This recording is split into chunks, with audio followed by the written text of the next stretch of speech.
कभी सोचा है तुम कौन हो? क्या फर्क पड़ता है? तुम्हारा नाम, पूरा नाम, उससे क्या फर्क पड़ता है? 9 बजे पंचायत गया है, 4 बजे आया है घर, इसलिए फिर बोला है बीडीओ ऑफिस में आओ। क्यों क्यों क्यों? और जब कहीं अपने नाम के साथ एड्रेस, अपना रिलीजन लिखते हो, उससे क्या फर्क पड़ता है?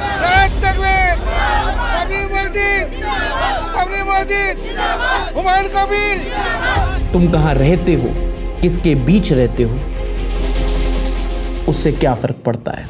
ये कानून भारत सरकार का है और इसको स्वीकार करना पड़ेगा। उसकी लाश यहाँ पड़ी थी, पूरा सर अलग कर दिया था। तुम कौन हो और उससे क्या फर्क पड़ता है?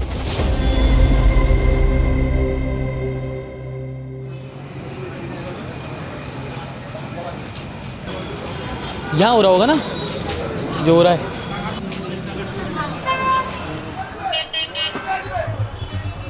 दादा दादा सांगोजी दादा दादा सांगोजी क्यों 1942 से यहाँ पर है। 1942 यहाँ पर ही मेरे दादा का जन्म, मेरे पिता का जन्म, मेरे माँ का जन्म हुआ था। हमारा ये जगह, ये कब्रिस्तान, सब कुछ यहाँ पर है। मेरा पास हमारा दादू का, दीदा का मेरा कागज है, ठीक है, सब दे देंगे हम। अगर मैं आपको कह दूं कि अभी प्रूफ करो कि तुम इंडियन हो कि नहीं, तो आप क्या दिखाओगे? Aadhaar card, ration card, voter ID. पर हमारे देश की ECI, election commission of India, कह रही है कि अब ये सब नहीं चलेगा। हमें चाहिए 2002 की वोटर लिस्ट में आपका या आपके माँ बाप का नाम, और अगर वो नहीं मिला तो आप इस इलेक्शन में वोट नहीं कर पाओगे। 2002 इनके साथ आपको भी याद होगा, आज से 24 साल पुरानी घटना है। इस बार एसआईआर के लिए ईसीआई ने एक एआई सॉफ्टवेयर का यूज किया, और इस सॉफ्टवेयर ने इतनी गलती की कि 60 लाख लोगों की आइडेंटिटी को क्वेश्चन किया गया, उनको हेयरिंग के लिए बुलाया गया। ये शुगर का रोगी है, डायबिटीज का रोगी है। 9 बजे पंचायत गया है, 4 बजे आया है घर, इसलिए फिर बोला है बीडीओ ऑफिस में आओ। किस लिए किस लिए किस लिए? क्यों क्यों क्यों? अब हमारा लोकतंत्र 75 साल पुराना है, एआई 75 महीने पुराना भी नहीं है। तो ये तरीका कितना वाजिब था, इसको लेकर इलेक्शन कमीशन के ऑफिशियल्स भी श्योर नहीं थे, पर फिर भी किया गया। बिना किसी ह्यूमन ओवरसाइट के 60 लाख वोटरों के नाम कट गए। मार्च 2026 से वो सारे लोग इलेक्टोरल रजिस्ट्रेशन ऑफिस के बाहर खड़े हैं अपने दस्तावेज लेके हाथ में, प्रूव करने के लिए कि वो इंडियन है। कुछ के डॉक्यूमेंट्स एक्सेप्ट हुए, बहुत सारों के नहीं हुए। अब लाइफ ने अगर आपको थोड़ा भी प्रिविलेज दिया है, अगर आपके पास एक नौकरी है, सैलरी है, कोई बिजनेस है, इलेक्टोरल रोल में नाम है कि नहीं, वोट करने मिलेगा नहीं, उससे आपको कोई ज्यादा फर्क नहीं पड़ता, तो आप बस उनकी व्यथा समझने की कोशिश करना जिनके लिए ये काम इंपॉर्टेंट है। क्योंकि जिनका नाम वोटर लिस्ट में आता है, जिनकी सिटीजनशिप प्रूव होती है, उनको सरकार की बहुत सारी चीजें, बहुत सारी फैसिलिटी, बहुत सारी स्कीम्स में लाभ लेने को मिलता है, जो उनको अपनी जीवनी चलाने के लिए बहुत जरूरी होता है। और जब उनका नाम कटता है तो उन्हें बहुत दिक्कत होती है। इसलिए जब बहरामपुर में हम लोग बीएलओ ऑफिस के बाहर गए, तो लिस्ट में नाम है या नहीं है, कब आएगा, इसको लेकर लोगों में बहुत डेस्परेशन दिखी। फाइनल काउंट में 91 लाख लोगों का नाम वोटिंग लिस्ट से हटा दिया गया। ये कितना बड़ा नंबर है, जस्ट फॉर रेफरेंस अगर बताऊं तो कई सारे ऐसे विकसित देश हैं जहां पर टोटल आबादी इतनी नहीं है जितने लोगों के नाम एक स्टेट में एक बार की वोटिंग लिस्ट से हट गए। और इनमें से कई सारे नाम वो भी थे जिन्हें बीजेपी ने खुद पिछले इलेक्शन में सिटीजनशिप देने का वादा किया था। और ऐसे ऐसे लोग जो उसी जगह पे 30-30, 40-40 साल से रह रहे हैं, कारगिल में युद्ध लड़ने वाले फौजी, रिटायर्ड जजेस, ऐसे लोगों का नाम रातों रात सस्पेक्टेड कैटेगरी में आ गया। आज हम उन लाखों लोगों की बात करेंगे जो दस्तावेज लिए किसी ना किसी ऑफिस के बाहर घंटों लाइन में खड़े रहे, ये साबित करने के लिए कि वो इंडियन है। इलेक्शन कमीशन की वो प्रोसेस जो इलेक्शन का सबसे बड़ा मुद्दा बन गई। आपने नाम सुन ही लिया होगा, स्पेशल इंटेंसिव रिवीजन। बात करते हैं एसआईआर की। कभी भी किसी का वोटर का नाम काटा जाता है या जोड़ना होता है, उसका जो रिस्पॉन्सिबिलिटी होती है वो होती है बीडीओ की, यानी कि ब्लॉक डेवलपमेंट ऑफिसर का। ये बहरामपुर का बीडीओ ऑफिस है। अगर किसी का नाम कट जाता है तो उसको एक फॉर्म भरना होता है, शायद फॉर्म 6 होता है। फॉर्म 6 में उसके कुछ डिटेल्स वगैरह होते हैं, वो भर के यहाँ पे डालना होता है ताकि दोबारा से वोटर लिस्ट में उनका नाम आ जाए। एसआईआर मतलब होता है इलेक्टोरल रूल्स का स्पेशल इंटेंसिव रिवीजन। इतनी बड़ी आबादी है, कई सारे लोग होते हैं जो अपनी जगह को छोड़ के कहीं और माइग्रेट कर जाते हैं, दूसरे शहर में जाके काम करने लगते हैं, कई सारे लोग मर जाते हैं, लेकिन उनका नाम वोटिंग लिस्ट में रहता है और इससे डुप्लीकेट वोटर्स बनते हैं। इसीलिए इलेक्शन कमीशन रिवीजन कराता है। ये इलेक्टोरल रूल्स के रिवीजन की प्रोसेस इलेक्शन कमीशन 13 बार पहले करा चुका है और अब जो हो रहा है वो है स्पेशल इंटेंसिव रिवीजन। 27 अक्टूबर 2025 को chief election commissioner Gyanesh Kumar ने कहा था कि कुछ स्टेट्स में दोबारा से एसआईआर होगा और वेस्ट बंगाल में ये होना था अप्रैल 2026 के चुनाव के सिर्फ कुछ महीने पहले। है ना, ये मुझे थोड़ा सा समझाओ। ये ईसीआई तो सेंट्रल ही है, हाँ है ना। एसआईआर का नाम वो सेंट्रल दिखती है और बीडीओ क्या करता है, बीडीओ यहाँ से लोग की लिस्ट लेके वापस अपडेट करके उनका काम होता है दोबारा वोटर लिस्ट में नाम डालना। और आप माइक्रो ऑब्जर्वर, आप ईसीआई की तरफ से। हाँ। अभी जैसे अभी फाइनल लिस्ट 28 तारीख को आएगी, आप कह रहे हो 28 फरवरी को आएगी। अगर मान लो फाइनल लिस्ट में मेरा नाम नहीं आया तो मेरे पास क्या है फिर? হিয়ারিং তো একটা পর্যন্ত হয়েছে, ঠিক আছে। তারপর এগুলো যেগুলো জমা পড়েছে আমাদের ডকুমেন্টস সেগুলো তো আপলোড হবে। मतलब बोल रहे हैं ये कि अभी जो डॉक्यूमेंट्स अपलोडेड हुआ है उसको लेके ये लोग अभी माइक्रो ऑब्जर्व करेंगे और उसके बाद जो सही डॉक्यूमेंट्स हैं उन लोगों को क्लियरेंस दे देंगे। बाकी जो सारे डॉक्यूमेंट्स जिसमें कोई डिस्क्रिपेंसीज निकल रहा है तो उसमें कोई और सपोर्टिंग डॉक्यूमेंट्स लगेगा, तो उनके लिए फिर से हियरिंग के लिए बुलाएंगे। बहुत कॉम्प्लेक्स है ये तो।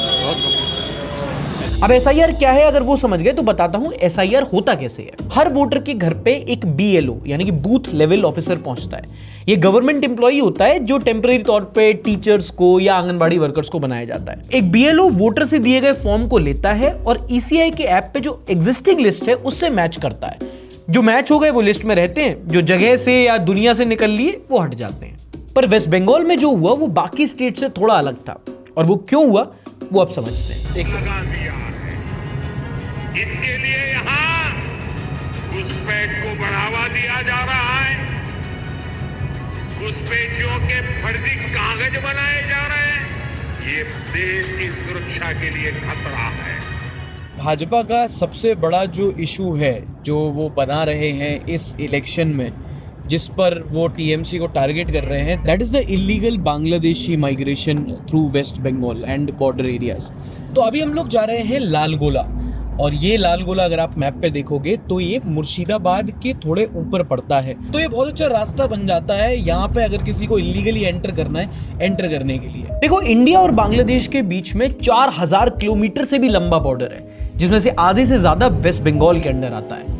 इसमें नॉर्थ 24 परगनाज, मुर्शिदाबाद, मालदा, कूच बिहार जैसे एरियाज बांग्लादेश से बिल्कुल सटे हुए हैं। अब यहाँ पे प्रॉब्लम ये है कि वेस्ट बंगाल और बांग्लादेश आज से हिस्टोरिकली ज्यादा नहीं 100 साल पहले चले जाओ तो सेम ही जगह थी, फिर पॉलिटिकल बाउंड्री बन गई एंड ऑब्वियसली वो सिमिलैरिटी खत्म नहीं हुई, आज भी है। दोनों जगह के लोग सेम भाषा बांग्ला बोलते हैं, रहने खाने भी सेम है। तो जब बांग्लादेश से लोग माइग्रेट करके वेस्ट बंगाल आते हैं तो इंडियन पॉपुलेशन के साथ वो आसानी से घुल मिल जाते हैं। और इसी चीज को चेक करने के लिए यहाँ पे बीएसएफ भी तैनात होती है, बहुत सारे लोकल्स भी है, तो थोड़ा रिस्की इलाका है। यहाँ पे जाके देखते हैं कि हम लोग को क्या मिलता है।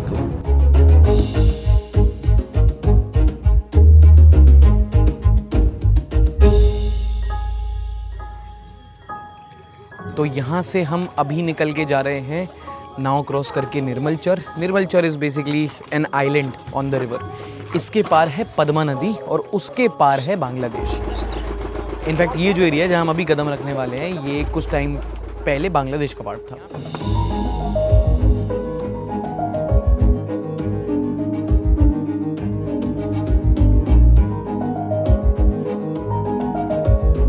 इसी ट्रैक्टर से अभी हम लोग सफ़र करेंगे।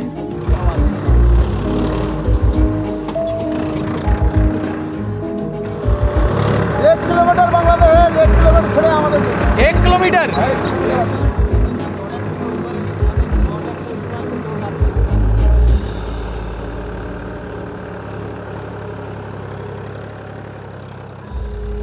ये है मुर्शिदाबाद साइड, लालगोला साइड का इंडिया बांग्लादेश बॉर्डर। अब ये तुम्हें दिख रहा है ना, पीछे पीछे जा रही है पद्मा नदी। ये उसकी छोटी ट्रिब्यूटरीज के पीछे एक और पद्मा नदी है और यहाँ तुम्हें दूर दूर में जो लाइट दिख रही हैं वो बीएसएफ के पोस्ट है। वैसे तो बॉर्डर एरिया वेल प्रोटेक्टेड है, पर बहुत बड़े एरिया में फेंसिंग नहीं है। नदी अपना डायरेक्शन चेंज करती रहती है, कटती रहती है, तो वहाँ फेंसिंग करना मुश्किल भी है। इस नदी को क्रॉस करेंगे वो जो है वो आपका बांग्लादेश का इलाका हो जाएगा। अभी हम अगर नहाते हुए भी हम लोग बांग्लादेश पहुंच जाते हैं। तो इसीलिए पूरा बॉर्डर ना बहुत पोरस है। पीछे जाएंगे तो पीछे फेंसिंग है, वहाँ बीएसएफ के, वहाँ आप देख रहे हो वहाँ पे बीएसएफ के पोस्ट हैं, बट उतना सॉलिड नहीं है जितना सॉलिड आप एक इंटरनेशनल बॉर्डर सोचोगे। And geography plays a huge factor, क्योंकि कई ऐसे एरियाज हैं जहां दोनों साइड सेम खेत हैं। कई जगह ऐसी नदी है जो पहले इंडिया से बहती है, फिर बांग्लादेश से बह के फिर इंडिया में बहने लगती है। आप मैप पे बाउंड्री बना सकते हो, नेचर थोड़ी चेंज कर सकते हो। और तुम्हें बताऊं कि रात के टाइम पे कितना मुश्किल हो जाता होगा इस चीज को मॉनिटर करना। लाइट बंद करो एक बार, भाग लो यहाँ से जल्दी। अब नॉर्थ 24 परगनाज, मुर्शिदाबाद, ये कुछ ऐसे डिस्ट्रिक्ट्स हैं जहां पर बॉर्डर सबसे ज्यादा पोरस है। घुप पंदेरे के बीच में खेतों से गुजरकर या छोटी छोटी नाव से बांग्लादेशी माइग्रेंट्स बॉर्डर के इस पार आ जाते हैं। आने के बाद सबसे पहले एक राशन कार्ड बनवाते हैं। पॉलिटिकल कनेक्शंस, लोकल नेता या छोटे छोटे माफिया बन गए जो इनकी हेल्प करते हैं। फिर राशन कार्ड से आधार कार्ड से बैंक अकाउंट, वहां से voter ID, step by step process. और यहाँ पे बताना जरूरी है कि जरूरी नहीं कि हर कोई खराब इंटेंशन से ही आ रहा है। कई सारे ऐसे हैं जो परसिक्यूशन से भाग के आ रहे हैं वहां पर। कई सारे ऐसे हैं जिनकी फाइनेंशियल कंडीशन बहुत खराब है, वो यहाँ पे पैसे कमाने आ रहे हैं। पर एक बार वो यहाँ पे आ जाते हैं और यहाँ के अपने आइडेंटिटी कार्ड ले लेते हैं, तब एक बांग्लादेशी माइग्रेंट टर्न्ड इंडियन और इंडियन में डिफरेंस करना बहुत मुश्किल है। और इसी आर्ग्यूमेंट पे SIR पूरा खड़ा हुआ है। जिस ऐप में पूरी सॉर्टिंग होनी थी उसने 3 कैटेगरी में डाला लोगों को। पहली थी मैप्ड, यानी कि 2002 की लिस्ट में भी इनका नाम मिल गया, ग्रीन टिक, सेफ, आगे नहीं बढ़ो।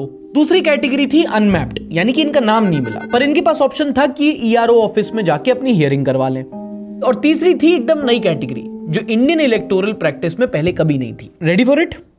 Logical discrepancy. इसका मतलब था कि नाम तो मिला पर कोई टेक्निकल एनोमली, कोई मिसमैच हो गया। इस कैटेगरी के लोगों को भी ERO के पास सुनवाई के लिए बुलाया गया। और यहां एक ऐसी प्रॉब्लम आई जिसने लाखों लोगों की जिंदगी उलट दी। 2002 की जो वोटर लिस्ट थी वो बंगाली स्क्रिप्ट में थी। तो 2025 में इलेक्शन कमीशन ने जो AI सॉफ्टवेयर का यूज किया, जिसने बंगाली टू इंग्लिश ट्रांसलेट किया, उसने की बहुत सारी गलतियां। और बंगालियों को पता है उनका A-O का सीन बड़ा खराब है। सौमित्रा सौमित्रो हो जाता है, अरे सार्थक की सोरथूक हो जाता है। बंगाली हमारे पल्ले नहीं पड़ रही, AI की क्या पड़ेगी? एग्जाम्पल के साथ बताता हूं। मान लो 2002 की वोटिंग लिस्ट में आपका नाम रतन घोष है। AI ने जब इंग्लिश ट्रांसलेट किया तो उसने रतन घोष लिख दिया, तो आप आ गए किसमें? लॉजिकल डिस्क्रिपेंसी कैटेगरी में। अब आपको ERO के ऑफिस में बार बार जाना होगा, वो पुरानी लिस्ट लेके आनी होगी, उसमें अपना नाम ढूंढना होगा और प्रूफ करना होगा कि रतन घोष ही रतन घोष है और रतन घोष ही रतन घोष। तुम समझ रहे ना कि यही कंफ्यूज हो गए अपन। और ये लॉजिकल डिस्क्रिपेंसी 1-2 लोगों के साथ नहीं हुई, 60 लाख लोगों के साथ हुई। नवंबर 2025 में वेस्ट बंगाल में 7.66 करोड़ 7 करोड़ 66 लाख वोटर्स थे। पहले राउंड में रफली 63 लाख लोगों के नाम हटा दिए गए। उसके बाद सेकेंड राउंड में एडिशनल 27 लाख लोगों को इनएलिजिबल डिक्लेयर कर दिया गया। फाइनल टैली आते आते रफली 91 लाख लोगों के नाम हटा दिए गए। 91 लाख लोग। स्टेट के इलेक्टोरेट में लगभग 12% की गिरावट। इतना चेंज चुनाव हिलाने के लिए नहीं, पलटने के लिए काफी है। And within West Bengal सबसे ज्यादा डिलीशन हुए बॉर्डर से सटे इलाकों में, और उसमें भी सबसे ज्यादा मुर्शिदाबाद।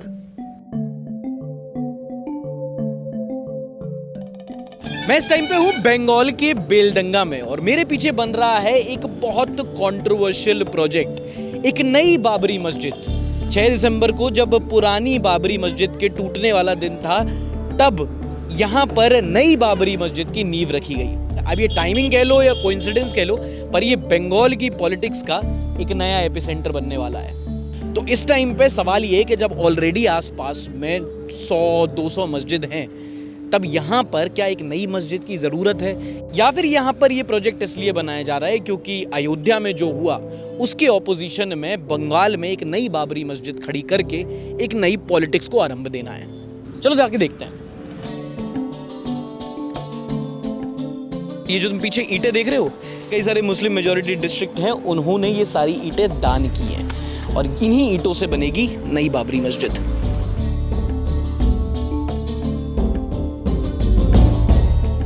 ये 50 का है। ये 50 का है? ये बनेगा नहीं ना, लेकिन ये क्यों नहीं, इधर कपड़ा हाथ लगा के देख लीजिए ना भाई। लेकिन दिक्कत क्या है ना कि मैं दिल्ली से हूँ, ये मैं पहन के नहीं जा सकता, वहाँ पे मसला हो जाएगा। सर यहाँ पे ये कितना करोड़ का प्रोजेक्ट है, उन्होंने बताया भी कितना 6.5 करोड़ का गेट बनेगा बस। हाँ ठीक है, और टोटल पूरा कितने का प्रोजेक्ट है ये? 600 करोड़ तक। 600 करोड़ रुपया। और ये 600 करोड़ रुपया कैसे आ रहा है इतना? सब दान में। सब दान में। अभी तो काम तो चालू हो गया। हाँ। अभी ये कब खत्म होगा, कब बनेगा, ये पता नहीं, किसी को भी पता नहीं है अभी। हमारा तो मस्जिद में था मुस्लिम का, उसको तोड़ दिया है। हम लोग कुछ तकलीफ हुआ तो अल्लाह ने उस तकलीफ को दूर करने के लिए फिर इस पर अल्लाह ने नियत कर दिया है कि यहाँ पर करो। हाँ, इसलिए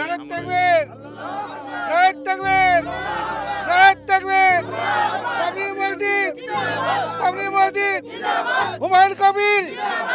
आपने क्या बोला एंड में? क्या जिंदाबाद? लास्ट वाला बाबरी, उसके बाद हुमायूं कबीर जिंदाबाद। हुमायूं कबीर जो बनवा रहे हैं। हाँ, वो अच्छा, हुमायूं कबीर है। उनका क्या रोल है इस सब में? सब ठीक है। नहीं रोल मतलब ठीक तो है वो, बढ़िया, उनको तो आबाद रखे अल्लाह। ये हुमायूं कबीर जो हैं वो मतलब वो ही बनवा रहे हैं सब, वही सब दिख रहे हैं सब मिलके। तो आपने उनका एंड में कैसे नाम लिया अकेला सिर्फ वही? वो उनके सर से हो रहा है, वही सबसे शुरू किया। अच्छा, हुमायूं कबीर। हाँ। वो पहले वही उद्योक्ता लिया, जेदार में बाबरी मस्जिद बनना पड़ेगा। अच्छा, वो इस बार खड़े भी हो रहे हैं इस बार चुनाव में? होगा।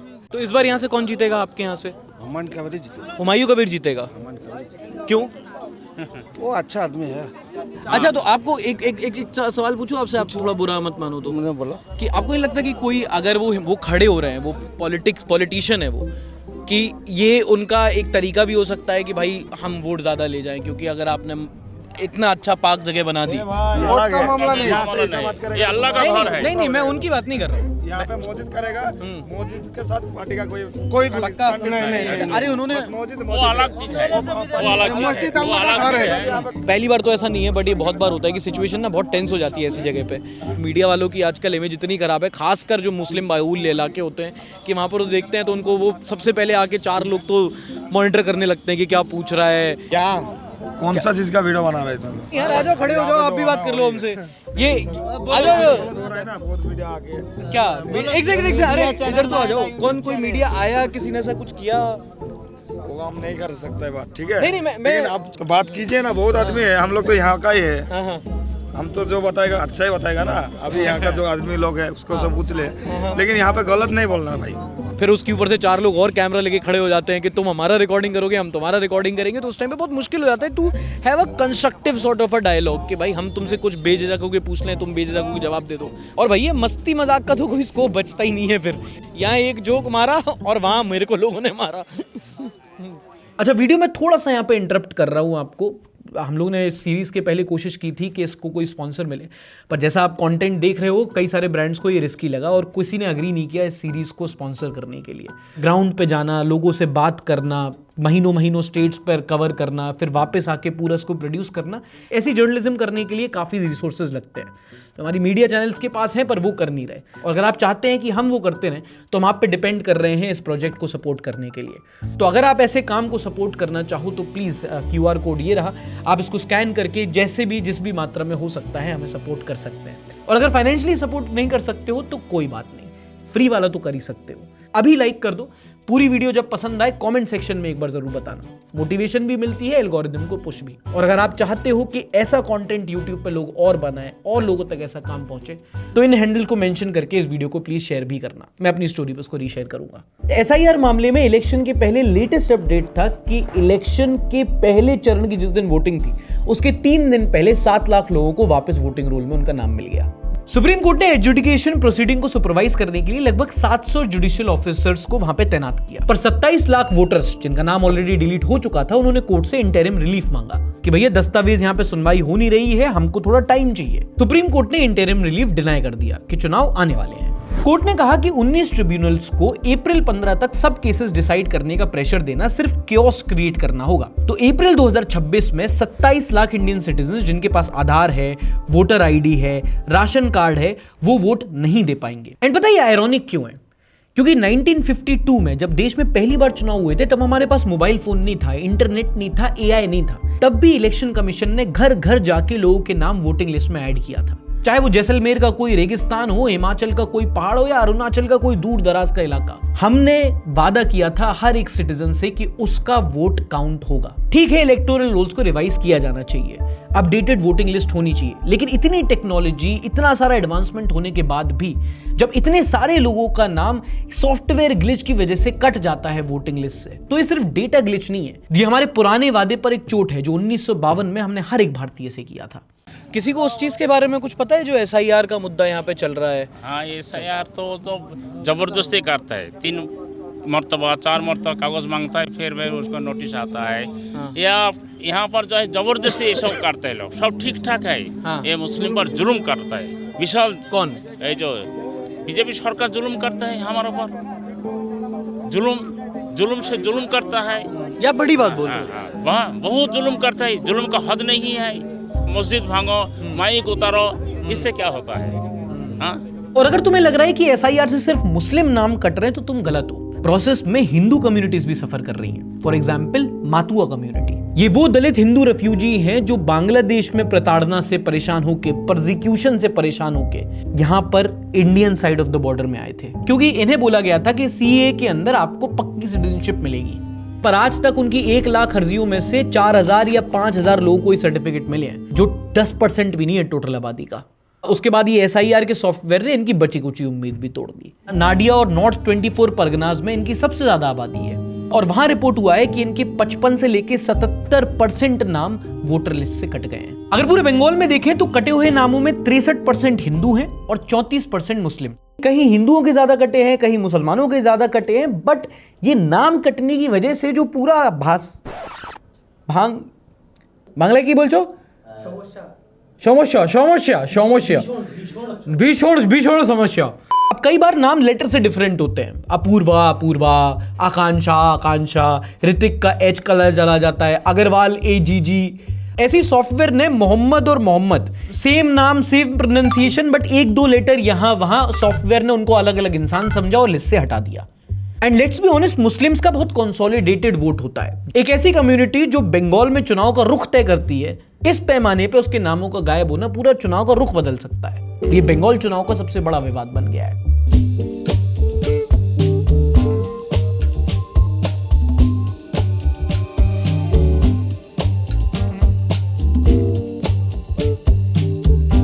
Jaynagar now will be the seat जहां से हुमायूं कबीर लड़ेंगे। हुमायूं कबीर वही है जो नई बाबरी मस्जिद जो बन रही है वो बना रहे हैं। Now interesting political character. इसके पहले हुमायूं कबीर TMC में हुआ करते थे, फिर उसके बाद दिसंबर में जब उन्होंने बाबरी मस्जिद की शुरुआत की तब उनको TMC से निकाल दिया गया। तो अब वो जाके अपनी उन्होंने पार्टी बनाई है जिसका आज पार्टी ऑफिस वो खोल रहे हैं और अब वो यहाँ से चुनाव लड़ेंगे।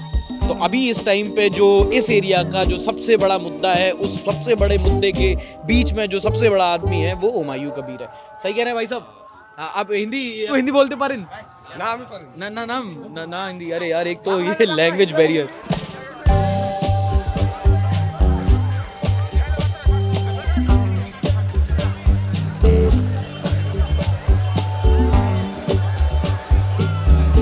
देखिए, मुद्दा यही है जो बंगाल का जो सरकार है अभी जी, ये भ्रष्टाचार में जुड़ा हुआ है जी।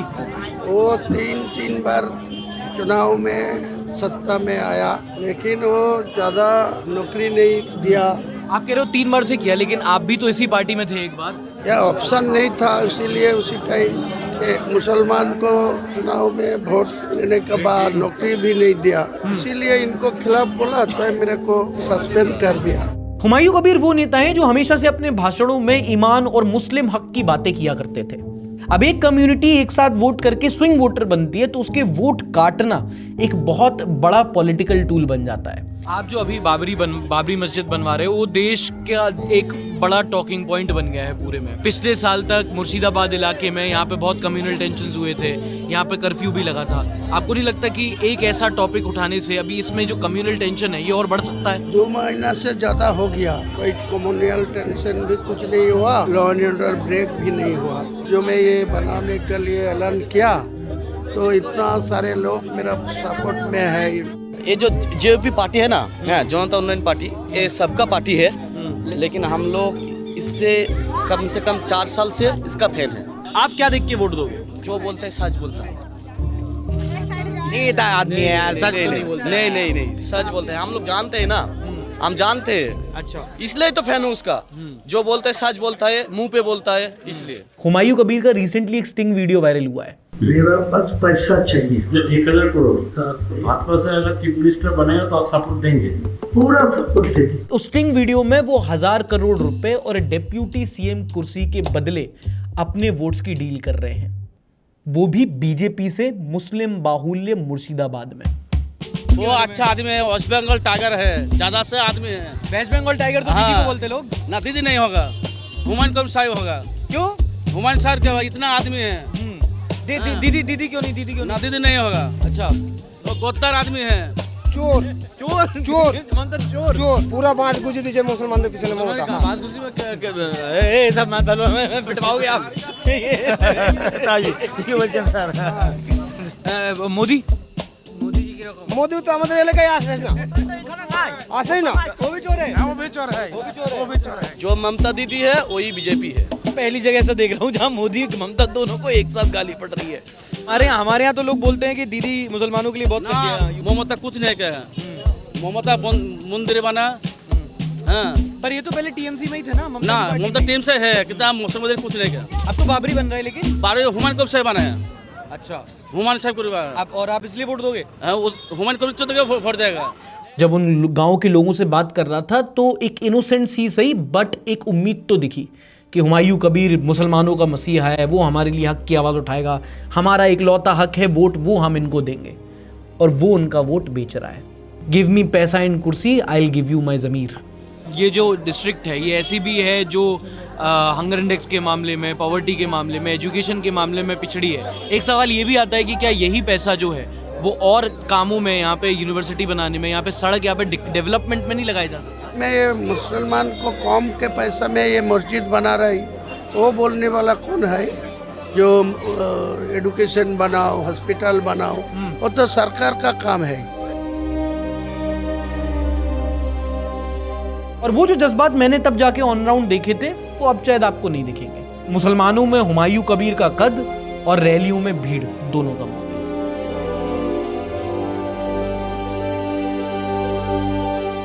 और ये कहानी सिर्फ हुमायूं कबीर की नहीं है। हम सब जानते हैं कि अरसों से हमारे यहाँ के पॉलिटिशियंस लोगों के रिलीजियस सेंटिमेंट को यूज करते आए, उसको भड़काते आए अपने लिए। लोगों के बीच में, आसपास, दोस्तों, पड़ोसियों के बीच में नफरत बोते आए उनका वोट लेने के लिए। वो नफरत का बीज जो ये बो के अपनी फसल ले जाते हैं, बचता क्या है पता है? पहले शुक्रवार को दुनिया की तरफ हुआ और हमारे यहाँ शनिवार को सुबह 8 बजे से शुरू हुआ। दोपहर के 11 बजते बजते पति को, बेटे को, सबको डाला। यहाँ उनका सर था, उसको पूरा अलग कर दिया था और वहाँ मेरा बेटा पड़ा हुआ था। क्या कोई बचाने नहीं आया? सब बम चला रहे थे, पत्थरबाजी कर रहे थे। घर से लेकर उस नीचे तक पूरा ईंट पत्थर भरा हुआ था। जिन्होंने ये किया, क्या वो यहीं के लोग हैं? हाँ, यहीं के लोग हैं। मैं सबको पहचानती हूँ, रास्ते में बातचीत भी होती थी। मुर्शिदाबाद की हिंसा की जड़ 1971 की जंग और उसके बाद बदलती हुई आबादी से जुड़ी है। शुरू में जो लड़ाई अपनी अपनी जमीन की थी, वो 1990 और 2000 के दशक के आते आते पंचायत चुनाव और पुरानी दुश्मनी के चलते बूथ लूटने तक आ गई। और भाई, विधायक सांसद के चुनाव तो कुछ नहीं है, बंगाल में पंचायत के चुनाव में पॉलिटिकल वायलेंस आम बात है। लेकिन इस हिंसा ने अपना सबसे भयानक रूप देखा था 2019-20 के CAA NRC प्रोटेस्ट के दौर में। मुर्शिदाबाद और बेलडंगा के इलाके में तो इतना ज्यादा खराब माहौल था कि तोड़फोड़ हर जगह हुई। राशन की दुकानें, रेलवे स्टेशन, यहाँ तक कि पुलिस स्टेशन तक जला दिए गए थे। 2021 में जो चुनाव हुए थे उसमें 50 से ज्यादा लोगों की जान गई थी। और उस चुनाव के 4 साल बाद अप्रैल 2025 में पार्लियामेंट में आता है वक्फ अमेंडमेंट बिल। एक कानून भारत सरकार का है और इसको स्वीकार करना पड़ेगा। देखते ही देखते प्रोटेस्ट हिंसा में बदल गया। भीड़ हिंसक हुई, अनसोशल एलिमेंट्स आए। 8 अप्रैल को उमरपुर में हाईवे ब्लॉक हुआ और वहां पे गाड़ियां जला दी गई। 11 अप्रैल तक शमशेरगंज और सूती इलाकों में तोड़फोड़ हो चुकी थी। लोग अपने घर में बंद हो चुके थे कि बाहर माहौल सेफ नहीं है। लेकिन 12 अप्रैल का दिन सबसे खतरनाक था। धुलियान के जाफराबाद में भड़के हुए मुसलमानों की भीड़ ने हरगोविंद दास और चंदन दास को उनके घर से निकालकर उनके फैमिली के सामने काट कर मार दिया। और ये कोई बाहर से आए लोग नहीं थे, ये आसपास के दोस्त पड़ोसियों में से लोग थे। तो फिर क्यों मारा? कैसे बताऊं, बस खत्म कर दिया। मतलब अभी तक पता नहीं चला? अब क्या पता चलेगा, सब अपराधी अब पकड़े गए हैं। जिस दिन ये घटना हुई उसके बाद तहकीकात पहुंची, पुलिस ने दबिश की, 13 लोगों को अरेस्ट किया गया। नाउ कोइंसिडेंटली जब हम वापस जा रहे थे तो उनमें से कुछ के घर वाले भी हमें वहां पे मिले। इन चाचा का अपना बेटा अरेस्ट किया गया था। असली खूनी को तो पकड़ा ही नहीं गया, मेरे बेटे को उठा ले गए। तो उनको क्यों पकड़ लिया? वही तो बात है, वहाँ एक कैमरा था पर उस घर के लोग उसे नहीं दिखा रहे। जो 13 से 14 लोगों को पकड़ा है उसमें से कितना निर्दोष है, इसकी जांच तो अभी हो रही है, तो अभी कहना मुश्किल है। आप लोगों को क्या लगता है? मुझे लगता है कि उन 13 से 14 लोगों में ज्यादातर निर्दोष है। पुलिस ने 4 घंटे तक कुछ नहीं किया। उन्हें बार बार फोन किया गया पर उनका कोई रिस्पॉन्स नहीं आया। उससे पहले दिन 1700 BSF के जवान आए थे पर उन्हें कहाँ रखा गया? अगर ये पता चले तो बहुत कुछ साफ हो जाएगा। कई लोगों का गलत इस्तेमाल किया गया है, उन्हें फंसाया गया है। कहीं तो जब तक असली जो है वो नहीं पकड़े जाएंगे तो उनके बेटे को कैसे छोड़ेंगे? वही तो बात है ना, उसका घर में खुद कैमरा था, कैमरा जब निकल सामने आएगा दूध का दूध पानी का पानी हो जाएगा। मुझे किसी ने कोई नाम नहीं दिया, ना उन चाचा ने, ना उनके पड़ोसियों ने और ना चंदन दास के घर वालों ने। तो मेरे दिमाग में 2 सवाल थे कि किसे फंसाया जा रहा है और उससे बड़ा किसे बचाया जा रहा है। 13 लोगों को सजा सुनाई गई है, उन्होंने अपील की है, तो मैटर अभी सब जुडिस है। एग्जैक्टली क्या हुआ था वो इन्वेस्टिगेशन के बाद शायद हमें किसी दिन पता चले। पर इतना जरूर बता सकता हूं कि एक ही मोहल्ले के घर जिनका एक दूसरे के घर में आना जाना था, फंक्शंस में साथ में उठना बैठना था, जिनके बच्चे एक दूसरे के आंगन में खेलते थे, अब उनका एक दूसरे से कोई वास्ता नहीं है। अब वो हिंदुओं का घर है, वो मुसलमान का घर है। अब इस डॉक्यूमेंट्री में इसका आपको एसेंस पता चला है, पर इस जगह हम कैसे पहुंचे, हमने क्या बात की, एक पूरा लंबा कॉन्वर्सेशन है। अगर आप चाहो तो कमेंट सेक्शन में बताना, उसकी एक अलग से हम पूरी डॉक्यूमेंट्री बना के अपने चैनल पर डाल सकते हैं। तो मैं वापस वही सवाल पूछता हूं, क्या फर्क पड़ता है?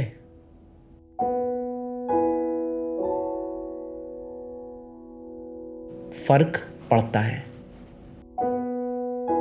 क्योंकि आप कौन हो के अलावा आप क्या नाम लिखते हो, कहां रहते हो, किसके बीच रहते हो, किसे मानते हो, ये सब आपकी आइडेंटिटी है। क्योंकि आपकी आइडेंटिटी डिसाइड करती है कि जब आप घर से बाहर निकलोगे तो दुनिया आपसे कैसे वाकिफ होगी, आप किसे अपना मानोगे, कौन आपको अपना मानेगा। जब इलेक्शंस आएंगे आप वोट किसको दोगे ये आपका हक है, पर आपका वोट किसे चाहिए ये आपकी आइडेंटिटी है।